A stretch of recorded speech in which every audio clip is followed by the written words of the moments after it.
जय हिंद दोस्तों, रखी करना के चैनल में आपका स्वागत है। दोस्तों कैसे हैं आप? उम्मीद करता हूं कि आप अच्छे होंगे। दोस्तों आज के इस वीडियो में मैं आपको 3 महत्वपूर्ण जानकारियां दूंगा, जैसा कि आप पीछे बोर्ड पे देख रहे हैं। कौन कौन सी जानकारियां मैं आपको देने वाला हूं, पहले ये समझ लेते हैं। सबसे पहली जानकारी मैं आपको दूंगा, जैसा आपको पता है जो जेसीओज रैंक है वो एक गैजेटेड ऑफिसर रैंक है। उनको गैजेटेड ऑफिसर रैंक की पेंशन दी जाए, पे दी जाए, इसके अगेंस्ट जाकर कोर्ट में कुछ केस चल रहे हैं। जैसी फाइनल जजमेंट आ जाता है उसके बेस पर जेसीओस को गैजेटेड ऑफिसर रैंक की पेंशन और पे दी जाएगी। अब सवाल यह खड़ा होता है कि किस तरीके से फायदा मिलेगा जेसीओस को पे और पेंशन पे, किस हिसाब से पेंशन उनकी बढ़ेगी। एक एग्जांपल है, वो मैं आपको आगे समझाऊंगा कि किस तरीके से गैजेटेड ऑफिसर रैंक को पे और पेंशन मिलेगी जेसीओस को। अगली जानकारी मैं आपको दूंगा, जनवरी की पेंशन 31 जनवरी को, फ्राइडे को। जी हाँ दोस्तों, जैसा आपको पता है कुछ पेंशनर्स को दिसंबर की पेंशन नहीं मिली थी लाइफ सर्टिफिकेट जमा ना होने के कारण।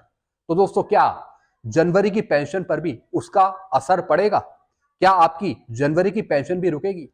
एक छोटी सी अपडेट आई है जनवरी की पेंशन को लेकर, ये मैं आपको आगे बताऊंगा। अगली जानकारी मैं आपको दूंगा पेंशनर के सवालों के जवाब। जी हाँ दोस्तों, कुछ पेंशनर ने सवाल पूछे हैं तो उनके जवाब भी आज के इस वीडियो में मैं आपको दूंगा।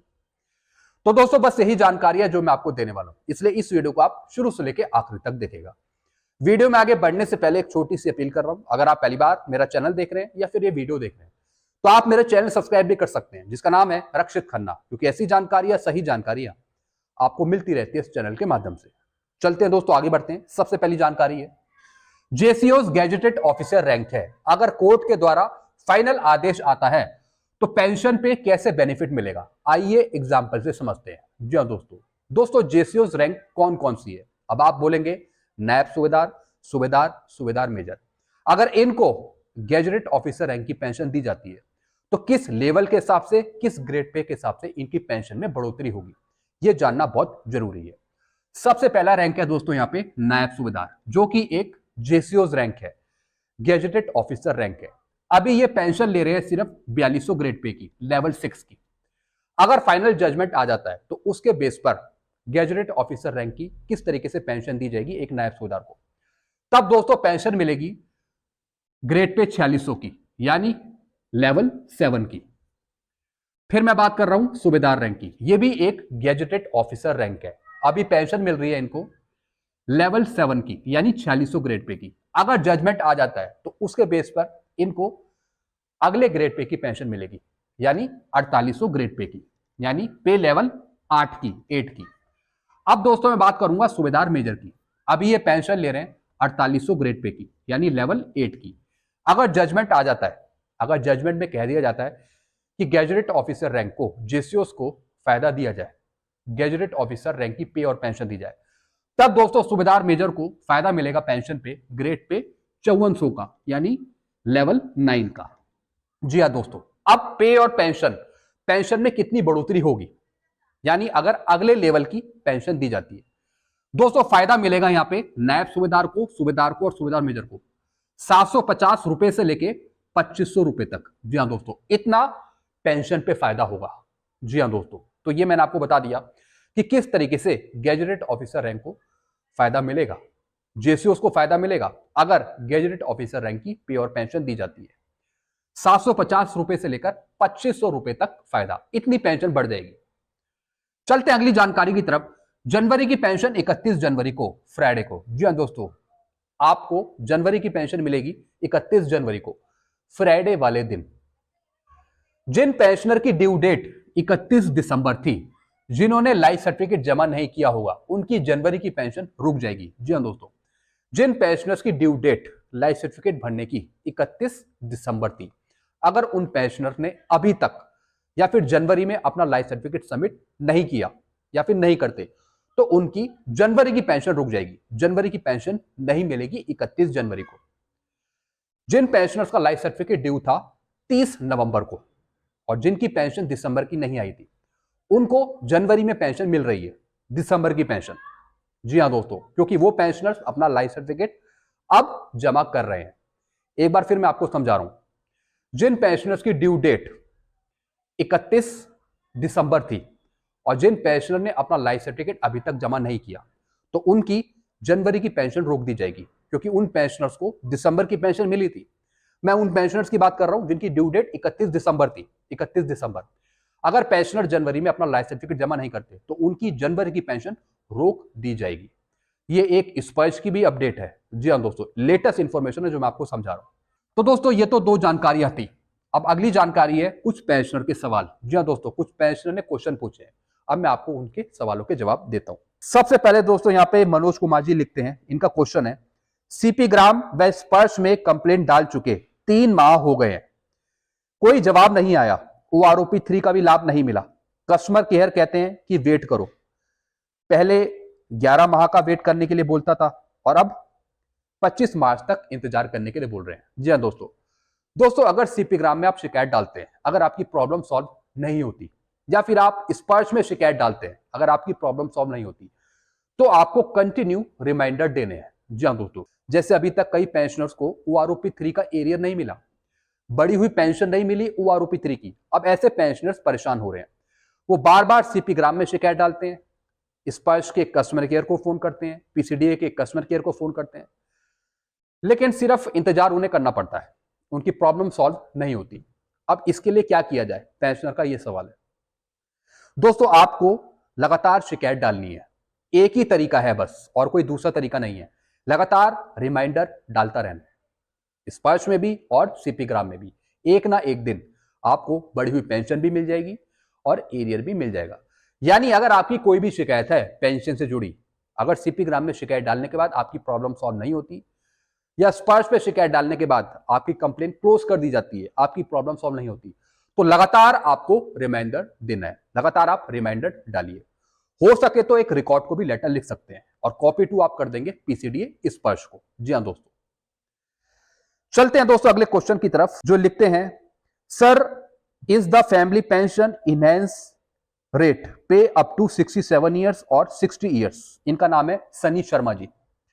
I am sending you this message to ask this question to get the confusion about whether it is available up to 60 years or as per the pension rule is cleared। यानी ये बात कर रहे हैं कि जो नॉर्मल रेट की family pension हो जाती है इनहेंस रेट के बाद, उसका क्या रूल है। अगर पेंशनर की डेथ हो जाती है तो डेथ की बाद से या तो 67 एज पहले पूरी हो जाए या फिर 7 साल पहले पूरी हो जाए, जो भी दोनों में से सबसे पहले पूरे होंगे, उसके बाद आपकी नॉर्मल फैमिली पेंशन स्टार्ट हो जाएगी, 60% फैमिली पेंशन स्टार्ट हो जाएगी। जी हाँ दोस्तों, तो रूल है 67 ईयर्स या फिर 7 साल, दोनों में से जो भी पहले हो, विच एवर इज अर्लियर, उसके बाद नॉर्मल रेट की फैमिली पेंशन मिलती है। ये गवर्नमेंट का रूल है। फिर दोस्तों एक और पेंशनर जो लिखते हैं, इनका नाम है Ratan Sharma ji. My commutation period of 15 years and 72 days being completed on 11 January 2025, will it automatically stop और I have to remind Sparsh PCD. यानी ये बात कर रहे हैं कि इनका कम्यूटेशन का जो पीरियड है वो खत्म होगा 11 जनवरी 2025 को, और उसके बाद रिस्टोर हो जाएगी इनकी पेंशन, फुल पेंशन मिलेगी। तो क्या इसके बारे में पीसीडी स्पर्श को बताना पड़ेगा या फिर ऑटोमेटिकली पेंशन रिस्टोर हो जाएगी। दोस्तों जो भी आपकी पेंशन रिस्टोर होती है 15 साल बाद, वो ऑटोमेटिक होती है, आपको कहीं भी सूचित करने की जरूरत नहीं है, ना ही कहीं भी लेटर देने की जरूरत है। बस आपको एक चीज याद रखनी है कि जैसे इनका पीरियड खत्म हो रहा है 11 जनवरी 2025 को, तो 11 जनवरी 2025 के बाद ये चेक करेंगे कि इनकी पेंशन रिस्टोर हुई है या नहीं हुई, जो कम्यूटेशन का पैसा काटा जा रहा है वो बंद हुआ या नहीं हुआ। अगर बंद नहीं होता तब ये शिकायत डालेंगे, वैसे कहीं भी किसी को सूचित करने की जरूरत नहीं है, ऑटोमेटिकली आपकी पेंशन रिस्टोर हो जाती है। फिर दोस्तों एक और पेंशनर है, इनका नाम है एमसी कलीटा जी। ये क्या लिखते हैं, ऑनरी रैंक लाइक ऑनरी नायब सूबेदार या फिर नायब सूबेदार, ऑल आर गैजेटेड रैंक और नॉट। क्या ऑनरी नायब सूबेदार या फिर नायब सूबेदार रैंक क्या एक गैजेटेड ऑफिसर रैंक है या नहीं। दोस्तों जो ऑनरी नायब सूबेदार रैंक है वो एक गैजेटेड ऑफिसर रैंक नहीं है। जो नायब सूबेदार रैंक है या फिर सूबेदार रैंक है, सूबेदार मेजर रैंक है, वो एक गैजेटेड ऑफिसर रैंक है। लेकिन ऑनरी नायब सूबेदार एक गैजेटेड ऑफिसर रैंक नहीं है, वो सिर्फ लेवल 6 की पेंशन, ऑनरी नायब सूबेदार की पेंशन ले रहे हैं। हालांकि उनको रेगुलर नायब सूबेदार की पेंशन मिलनी चाहिए, क्योंकि दोस्तों ये हवलदार थे जिन्हें ऑनरी दी गई, लेकिन पेंशन सिर्फ दी जा रही है ऑनरी नायब सूबेदार की, इसलिए ये गैजेटेड ऑफिसर रैंक नहीं है, ऑनरी नायब सूबेदार। चलते हैं दोस्तों अगले क्वेश्चन की तरफ। फिर दोस्तों एक और यहां पे पेंशनर है जिनका नाम है शिबिया श्रीनिवास ये क्या लिखते हैं, जय हिंद, I am subedar major honorary lieutenant, I wanted to know whether MSP implemented, I got retired 31 August 2010, at present I am get basic 41,352। ये पूछते हैं कि जब सुप्रीम कोर्ट से एमएसपी का फाइनल निर्णय आ जाएगा, जब ओआरएस की जेसीयूस की एमएसपी बढ़ा दी जाएगी, तो क्या जो सूबेदार जो मेजर है ऑनरी लेफ्टिनेंट है, क्या उनको भी फायदा मिलेगा? दोस्तों जो सूबेदार मेजर है, जो सिर्फ सूबेदार मेजर की पेंशन ले रहे हैं, जिनको एमएसपी 5,200 मिलती है, अगर सुप्रीम कोर्ट से एमएसपी बढ़ाई जाती है तो सूबेदार मेजर को भी फायदा मिल जाएगा। जो सूबेदार मेजर हैं जिनको इन सर्विस ऑनरी मिली है, जो ऑनरी लेफ्टिनेंट की पेंशन ले रहे हैं, तो ऑलरेडी उनको 15,500 एमएसपी मिल रही है, तो इसलिए ऑनरी लेफ्टिनेंट सूबेदार मेजर को इसका फायदा नहीं मिलेगा। जो सिर्फ सूबेदार मेजर हैं, जो सूबेदार मेजर की पेंशन ले रहे हैं, उनको फायदा मिल जाएगा अगर एमएसपी आपकी बढ़ाई जाती है। सिपाही से लेके सूबेदार मेजर तक की रैंक को फायदा मिल जाएगा अगर आपकी एमएसपी बढ़ाई जाती है, भारत सरकार के द्वारा या फिर सुप्रीम कोर्ट के द्वारा। चलते हैं दोस्तों अगले क्वेश्चन की तरफ। फिर दोस्तों इनका नाम है दीपक सिंह, ये क्या लिखते हैं, जय हिंद सर जी, मैं मई 2011 में डीएससी से पेंशन आया हूं, मुझे कम्यूटेशन का 3,42,570 मिला। अब 15 वर्ष यानी मई 2026 तक 3380 हर महीने कटता है, 15 वर्ष में 6,08,400 कटेगा। मुझे लगता है कि मेरे को कम्यूटेशन का पैसा कम मिला है। दोस्तों ऐसे बहुत से पेंशनर्स हैं जिनको लगता है कि उनका कम्यूटेशन का पैसा गलत मिला हुआ है, उनके खाते में गलत आया है, या फिर जो उनका पैसा काटा जा रहा है कम्यूटेशन का वो गलत काटा जा रहा है। अगर ऐसा है तो आपको तुरंत सीपी ग्राम में शिकायत डालने की जरूरत है, अपनी पेंशन डिस्पेंसिंग एजेंसी को बताने की जरूरत है।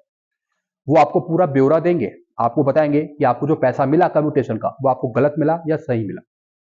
तो इसके लिए आप सीपी ग्राम में जरूर शिकायत डालें। फिर दोस्तों अगले क्वेश्चन की तरफ चलते हैं। इनका नाम है ओमवीर सिंह जी, ये क्या लिखते हैं, सर माय फादर 21 नवंबर 2002 में रिटायर हुए और अभी तक फिक्स मेडिकल नहीं मिला और ना ही हमारे पास ईसीएचएस कार्ड है, तो क्या मेडिकल का पैसा मिलेगा? दोस्तों अगर ये पेंशनर 2002 के हैं तो इनके पास ऑप्शन है, या तो वो ईसीएचएस की फैसिलिटी ले सकते हैं या फिर एफएमए का पैसा ले सकते हैं। हालांकि ये बता रहे हैं कि इनको फिक्स मेडिकल अलाउंस का पैसा नहीं मिला और ना ही इनके पास ईसीएचएस का कार्ड है। इसके लिए दोस्तों इनके पास ऑप्शन है, या तो ये एफएमए का पैसा ले या फिर ईसीएचएस का कार्ड बनाए। मैं इनको गाइड करूंगा कि ये ईसीएचएस का कार्ड बनाए, ईसीएचएस की फैसिलिटी ये ले आगे के लिए, ताकि स्वास्थ्य संबंधी ये सुविधाएं ले सके ईसीएचएस के थ्रू। चलते हैं दोस्तों अगले क्वेश्चन की तरफ। फिर दोस्तों यहां पे बलराम शर्मा जी हैं, ये क्या लिखते हैं, रक्षित खन्ना जी, मैं सूबेदार ऑनरी लेफ्टिनेंट से रिटायर हुआ हूं, रिटायरमेंट के बाद ऑनरी कैप्टन आया था, मेरे 2 पॉइंट है, क्या ऑनरी कैप्टन का पेंशन मिलेगा? दोस्तों ऐसे बहुत से सूबेदार ऑनरी लेफ्टिनेंट हैं जिनको रिटायरमेंट के बाद ऑनरी मिली है, लेकिन वो ऑनरी कैप्टन की पेंशन नहीं ले रहे, वो सिर्फ सूबेदार ऑनरी लेफ्टिनेंट की पेंशन ले रहे हैं। इनको ऑनरी कैप्टन की पेंशन नहीं मिलेगी। जी हाँ दोस्तों, इनको ऑनरी कैप्टन की पेंशन नहीं मिलेगी।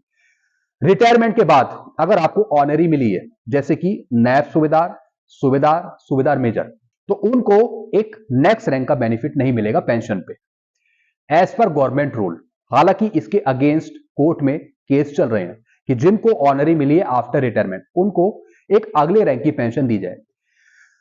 फिलहाल दोस्तों देखेंगे कि उसका निर्णय कब आता है, लेकिन फिलहाल इनको ऑनरी कैप्टन का पेंशन पे बेनिफिट नहीं मिलेगा। अब ये पूछते हैं क्या एमएसपी हमें मिलेगा मिलिट्री सर्विस पे? दोस्तों अगर ये सूबेदार ऑनरी लेफ्टिनेंट की पेंशन ले रहे हैं, ऑनरी लेफ्टिनेंट की पेंशन ले रहे हैं, तो उनकी तो ऑटोमेटिकली 15,500 है। इससे पिछले वाले क्वेश्चन में मैंने समझाया था, इनको एमएसपी का फायदा नहीं मिलेगा अगर कोर्ट के द्वारा एमएसपी बढ़ाई जाती है। मैंने पहले बता दिया कि सिपाही से लेकर सूबेदार मेजर तक की रैंक को फायदा मिलेगा। जो ऑनरी लेफ्टिनेंट की पेंशन ले रहे हैं, ऑनरी कैप्टन की पेंशन ले रहे हैं, उनको फायदा नहीं मिलेगा एमएसपी का।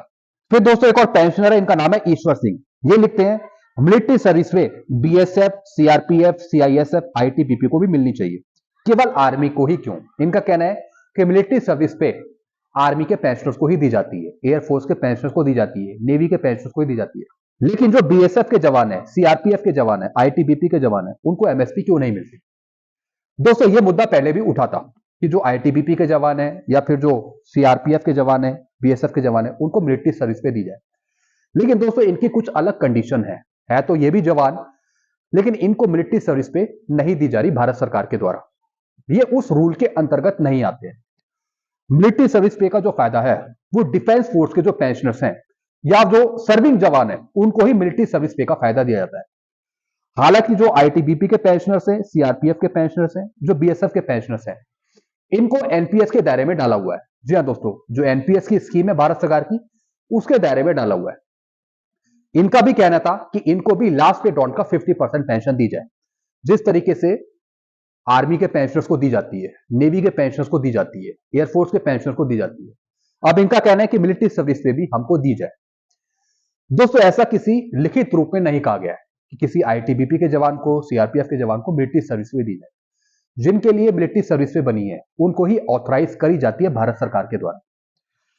तो दोस्तों, बस यही जानकारियां थी जो मैंने आपको समझाई है। आई होप सारी जानकारी आप अच्छे से समझ गए होंगे। और भी आपके कोई क्वेश्चंस है तो आप नीचे जरूर कमेंट बॉक्स में लिखेगा, ताकि अगले वीडियो में मैं आपके सवालों के जवाब दे पाऊं। वीडियो आपको कैसा लगता है आप जरूर कमेंट करके बताइएगा। तब तक के लिए दोस्तों मैं वीडियो यहीं खत्म करता हूं। चैनल आपको अच्छा लगता है तो चैनल को लाइक करें, सब्सक्राइब भी कर सकते हैं और वीडियोस को आप शेयर करना मत भूलेगा। Thank you so much.